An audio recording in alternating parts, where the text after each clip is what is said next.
cheers guys. I got myself some delicious turmeric latte that I made and it's putting a big smile on my face.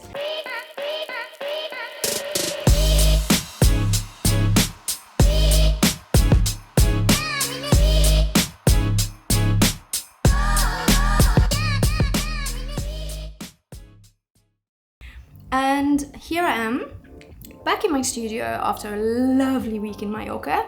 And thanks everyone who watched the video. I hope you enjoyed the views. Were they not incredible? Oh my god. So today I am back here and I am setting up my display for an exhibition that I'm gonna do soon. So on the 9th to the 12th of December, I'm doing a pop-up just literally around the corner. There's this amazing venue here where I live in Ixelles in Brussels.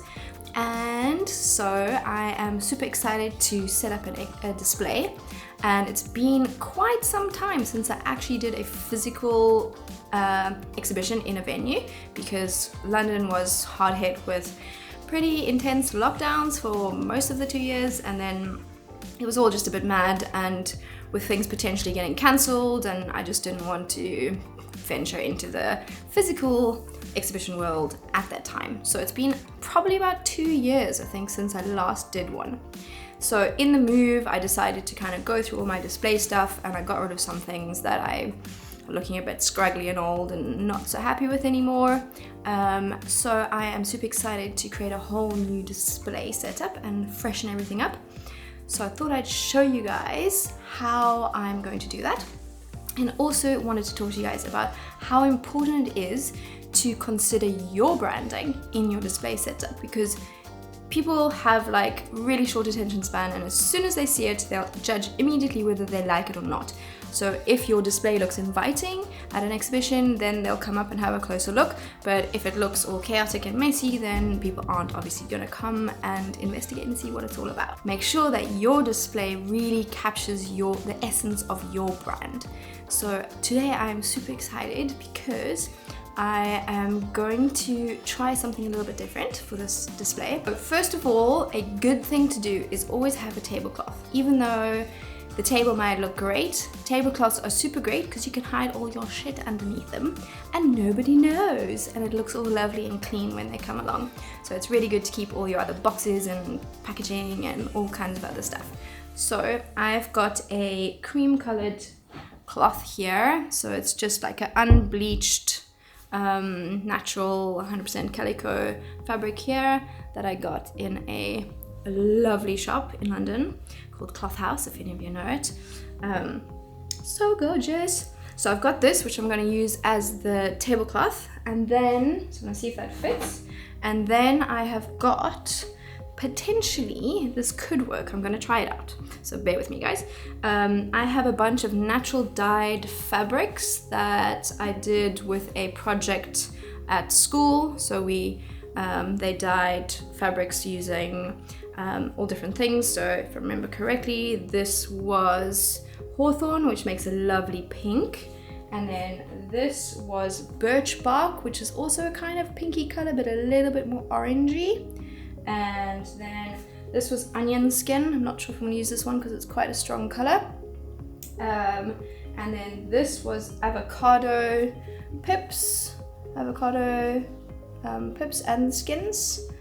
So that makes also kind of like sandy pink sort of color. And then these two are just like unbleached. Well, this is actually a piece of silk, and this is a piece of really firm kind of canvasy fabric. So I'm gonna have a look at those. Then I've also got, potentially, if I want to use them, I'm not sure if I do, a bunch of pieces that have been dyed blue using red cabbage, which makes this lovely light blue.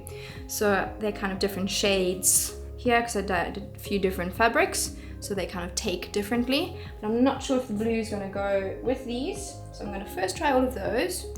And then I have got some other bowls and plates and things that I'm going to play with.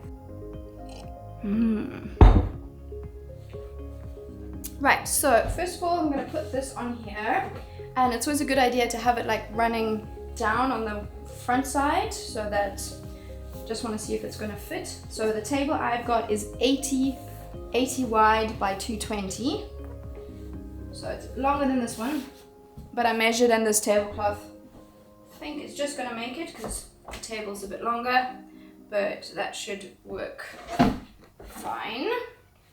So for now I'm just gonna put it on here normally and then just see how this is gonna all look. And then the idea is to cut different shapes out of these fabrics. Kind of like different shapes that then can be like placeholders for the jewelry. So obviously I need to see if this color shows up the jewelry well, because obviously if it doesn't, then I'm not going to use these colors. So I just need to see how it's going to look. But something like this.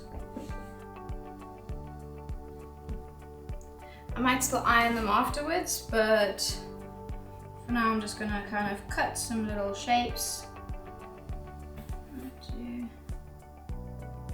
Squares.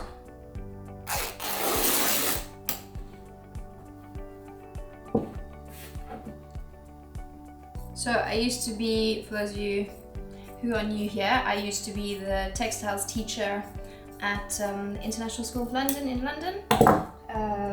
And yeah, so I love fabric, what can I say?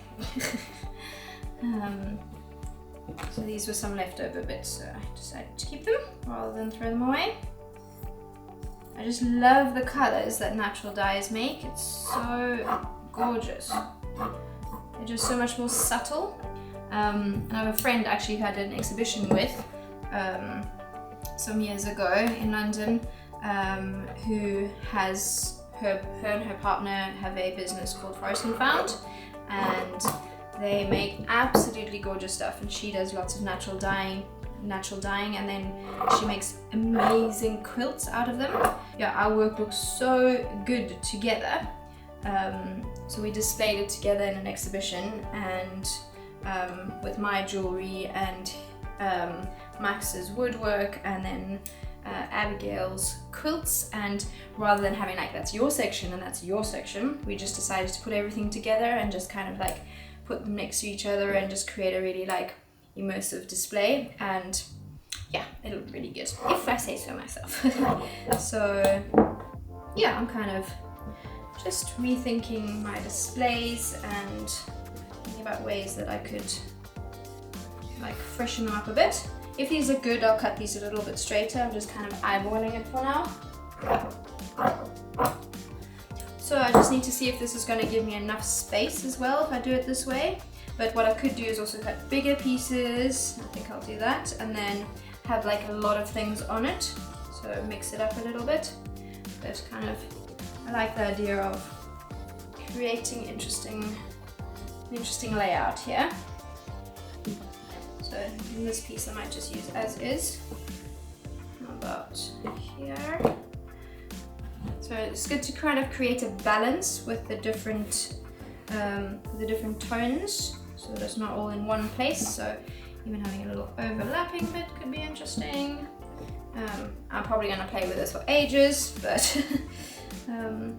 just to kind of show you guys my thought process, take you along for the ride. This. I do actually have a few little ring things, which I'm gonna get right now. Here. And actually, I've also got my wooden laser cut name, which I think I'll put along the front of there, which I usually do. So these will come in display potentially somewhere as well. Could be nice. And once I get the jewelry on, obviously I'm going to be able to see a little bit better. Could maybe do something with this. So this is actually a little sample. Might have actually been, no, it wasn't for this top. Alright. I'm just going to cut up. Don't need it anymore.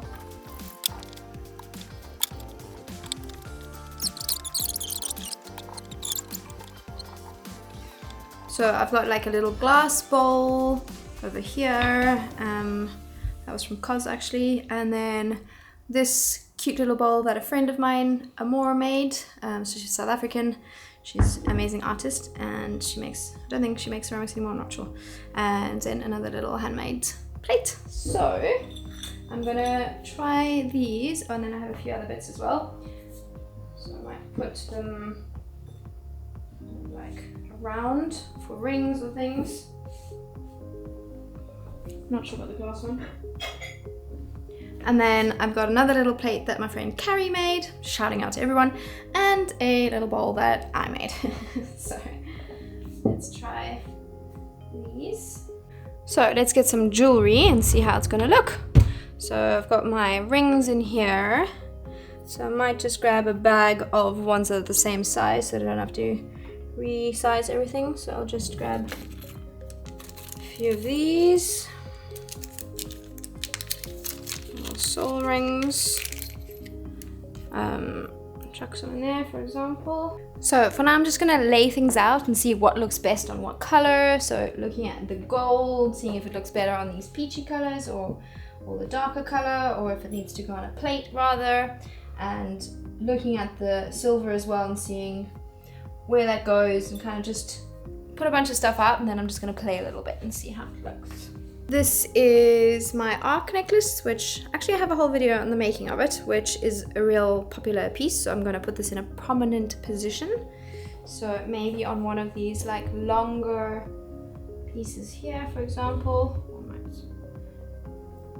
That, give it a bit of space, like that.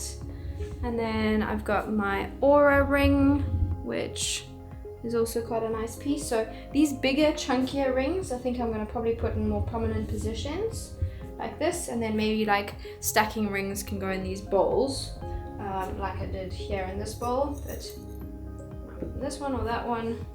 Maybe I'll put more mixed ones in there. And then other necklaces. So my Eloise, which is the one that I wear all the time, I'm going to also put this one somewhere nice. So this is also one of the best sellers, but gold slightly higher price point than the ARC necklace. So I want to put this one somewhere where it really pops out. So maybe the gold on this nice kind of like warmer color could look good.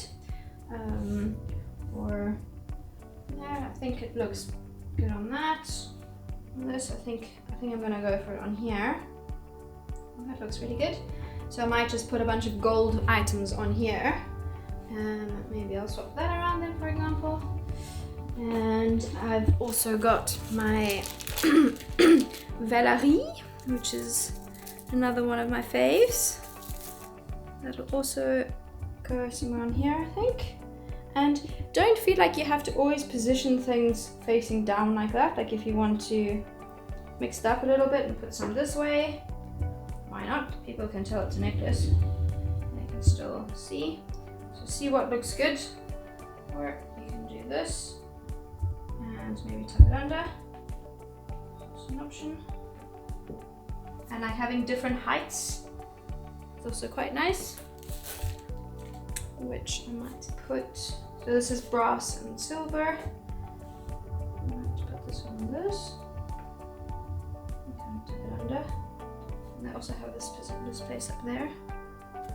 And this is one of my more delicate pieces. So this is the sway necklace, as one of my friends accidentally called swag necklace, typo, but we thought it was hilarious, so maybe I should rename it. So you see how the silver really actually pops out a lot more on this darker kind of like slightly more purpley, I suppose it is, kind of color.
Hello.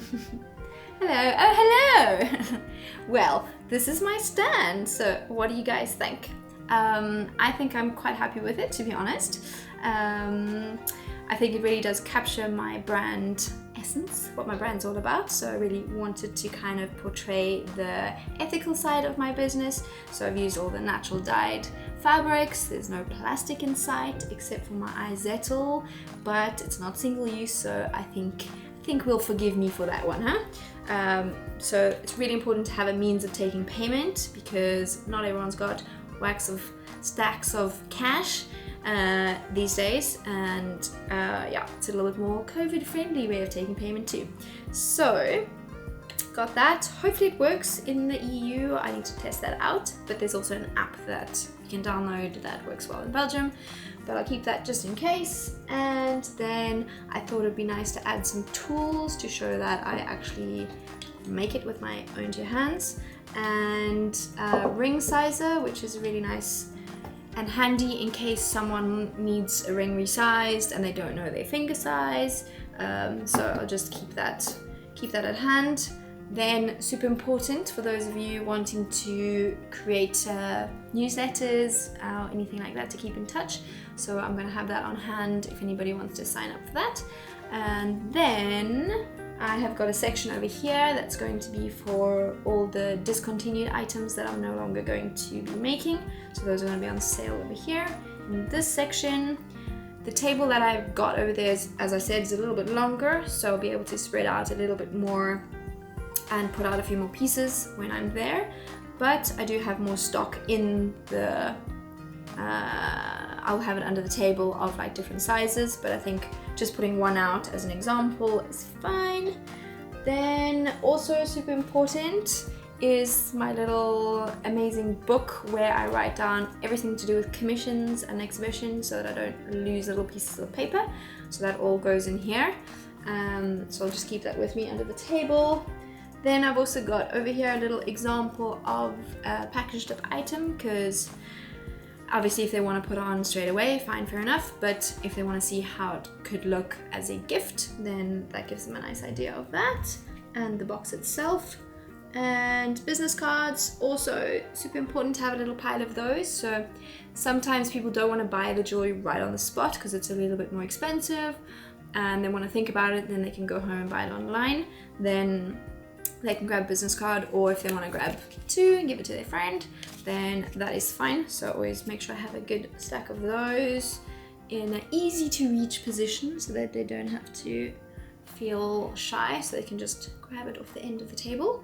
But yeah, I think I am pretty much done with the setup. Obviously I've got my name there, one last thing, Megan Collins, that is me, just so that they know who I am. Yeah, pretty much that's it. Just one last thing I need to do is to find something to write prices on. So I really want to use something that is natural and not made of plastic, because I'm not into plastic.